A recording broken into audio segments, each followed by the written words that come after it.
அனைவருக்கும் வணக்கம். என் லைஃப்பில் இந்த மாதிரி ஒரு பெயின்ஃபுல்லான ஒரு சுச்சுவேஷனை நான் ஃபேஸ் பண்ணதே கிடையாது. மனசு முழுக்க வலி வலி மட்டும்தான்.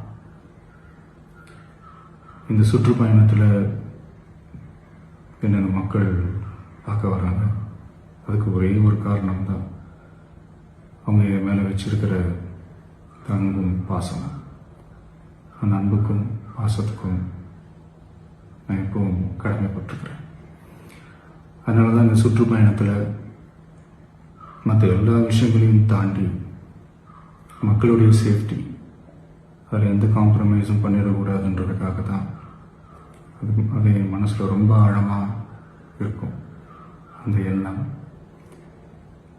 அதனால தான் இந்த அரசியல் காரணங்கள் எல்லாத்தையும் தவிர்த்துட்டு ஒதுக்கி வச்சுட்டு மக்களோட சேஃப்டி மட்டும் மைண்டில் வச்சுக்கிட்டு அதுக்கான இடங்களை சூஸ் பண்ணுறது, அதுக்கான இடங்களை பார்த்து பெர்மிஷன் கேட்கறது, போலீஸ் டிபார்ட்மெண்ட்டில் அதை ரிக்வெஸ்ட் பண்ணி கேட்போம். ஆனால் நடக்கக்கூடாதது நடந்துருச்சு. நான் மனுஷன் தானே. அந்த நேரத்தில் அத்தனை பேர் பாதிக்கப்பட்டு இருக்கும்போது எப்படி அந்த ஊரை விட்டுட்டு என்னால் கிளம்பி வர முடியும்? நான் திரும்ப அங்கே போகணும்னு இருந்துச்சுன்னா அதை ஒரு காரணம் காட்டி அங்கே வேறு சில பதட்டமான சுச்சுவேஷன்ஸ், வேறு சில அசம்பாவிதங்கள் அந்த மாதிரி எதுவும் நடந்துடக்கூடாதுன்றதுக்காக தான் நான் அவாய்ட் பண்ணேன். இந்த நேரத்தில் சொந்தங்களை இழந்து தவிக்கிற இத்தனை குடும்பங்களுக்கும் என்னுடைய ஆழ்ந்த இரங்கலை தெரிவிச்சுக்கிறேன். எனக்கு தெரியும், என்ன சொன்னாலும் இது ஈடையாகாதுன்னு எனக்கு தெரியும்.